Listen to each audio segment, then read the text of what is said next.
We're back. We are Leo and Ryan from Speedworks Engineering.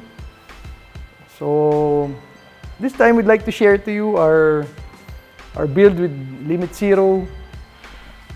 This is the Lamborghini Huracan, and we're targeting to get the title of the Philippines' fastest street car.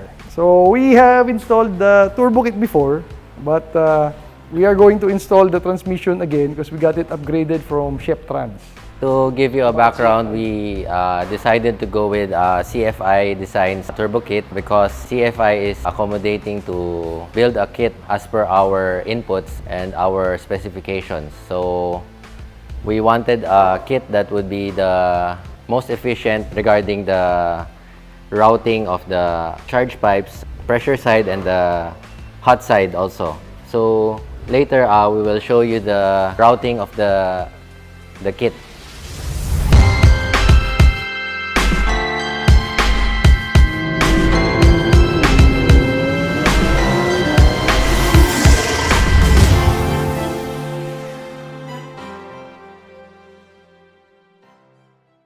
So for the transmission here in the Philippines, since we wanted to show people that what can be done abroad can be done here, we installed the 10-plate Pro Max clutch with the clutch baskets. Then we did the billet oil pan, also the stub shafts, which is what goes inside and attaches to the axles, and the limited slip differential, the wave track. After that, we decided to send it to Chef Trans because Limitzero has been dealing with Chef Trans for more than maybe 10 years now because of the GTR builds. So Chef Trans replaced the second gear because he is an authorized Datsun Pro dealer, and he also did the billet differential cover. And then bolts are made of titanium. So that's the AMS bolt kit. So after that, we're ready to put it back in the car and see how much improvement it does with the second gear upgrade. Because before, we were not able to push the second gear power and torque due to its weakness. We decided to go with CFI Design's turbo kit because for us, they have the best attention to detail. Example are these hard lines for the boost control and the wastegate. Also these simple details, and that means a lot to us. Actually, the compressor side of the turbo has the shortest distance going to the throttles for minimized turbo lag and best response. The intercoolers are using billet end tanks machined specific for the application. You can see this was our intercooler arrangement, and this was our turbo placement. Special request to CFI, and they make custom kits basing on the end user's requests. We're using twin G35 1050 turbos on each bank. The turbos are capable of making 1,600 to 17 horsepower, and we just decided to stop at 1,300 wheel horsepower for now for our testing. Maybe in the future we will just turn up the boost a little bit more to reach the maximum of the turbos. And this is the intake. There's the compressor of the turbo. From the compressor, it goes to the air-to-water intercooler on both banks.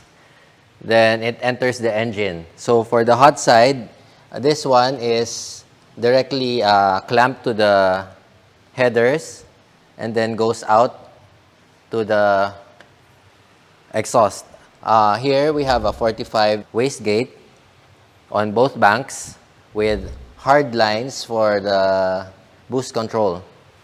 Now, for the air-to-water intercooler, we have water lines going to the front of the car, which we have 2 radiators for both sides and big water tank there to circulate the water. This is the Motec M1 kit for the Huracan. It actually has two sets of ECUs for the right and left bank with a master and the slave. This also controls the flex fuel and everything in the engine with CAN bus integration for all the electronics. Our fuel system for the car is made by AMS. It's a kit using the Fuel Lab fuel pressure regulator. So that controls the pressure for the port injectors. By the way, this engine uses port injection and direct injection. So we can control the ratio of the port and direct injection for fueling. So it's easy to have good drivability even if you have very big injectors. I'm RJ Luansing, owner and operator of Limitzero Trading.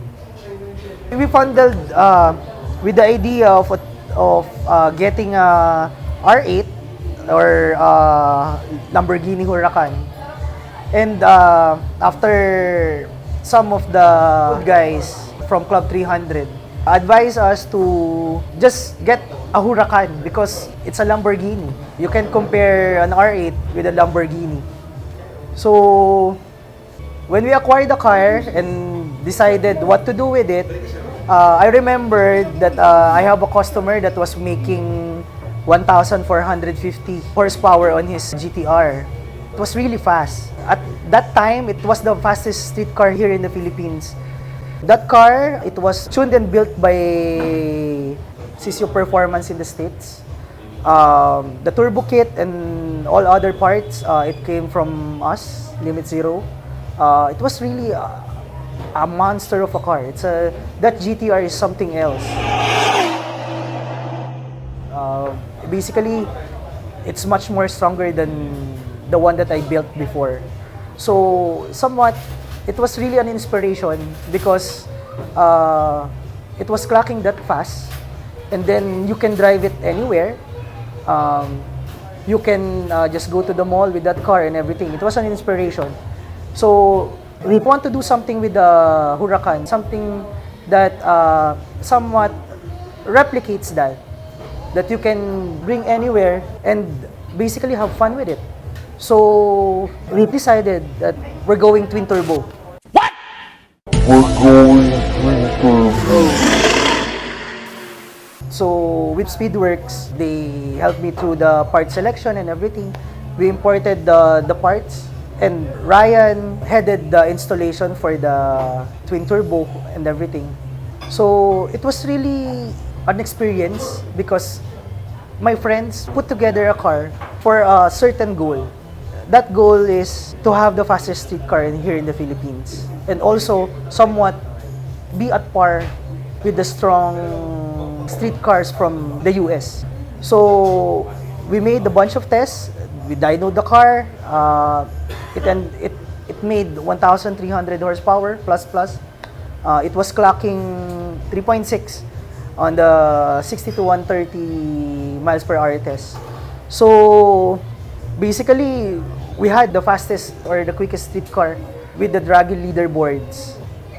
But then again, that's nothing compared to a real race, like a drag race, a quarter-mile race.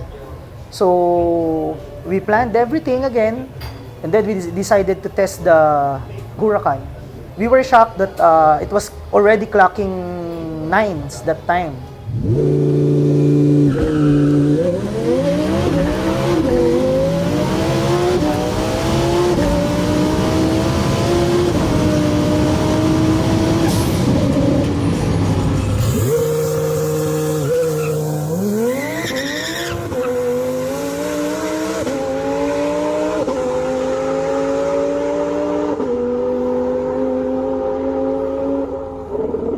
With some adjustments from Ryan and Leo, it clocked a whopping 9.2 seconds on the quarter mile.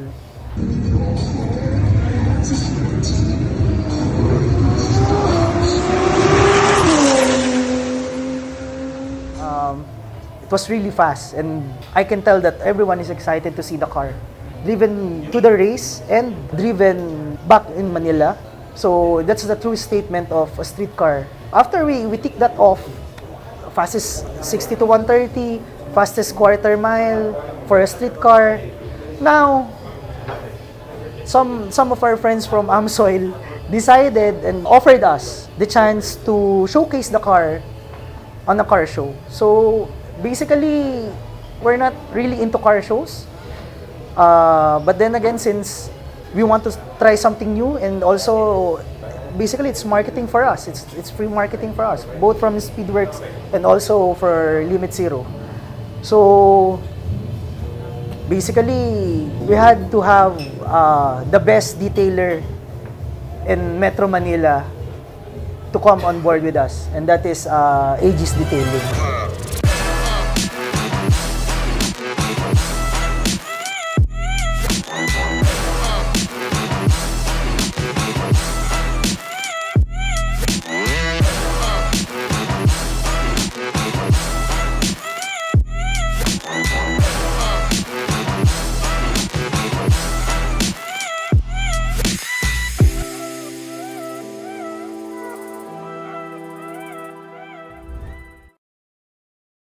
So we are here at the SMX for the Manila Auto Salon. We just want to show everyone what we have done with our project.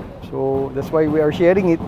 And si Amsoil wanted to display the car also. So thank you Amsoil, and thank you Aegis Detailing, because they did the engine coating. The purpose of that is to prevent the rusting of the turbo parts, and then exhaust parts.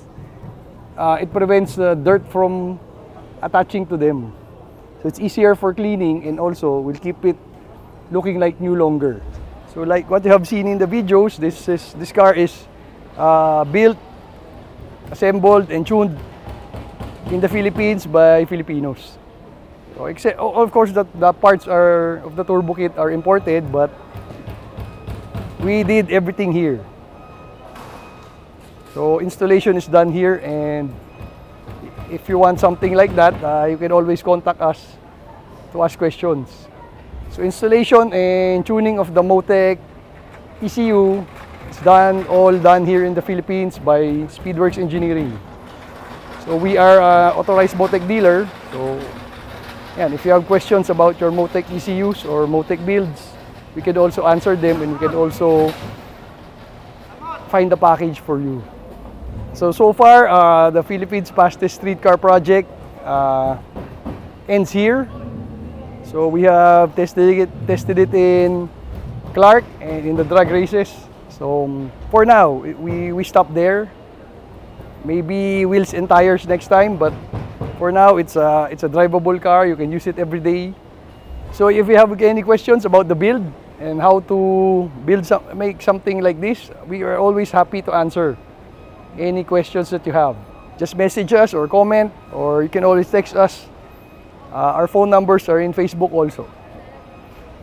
We hope to inspire wilder builds in the future. So let's level up Philippines.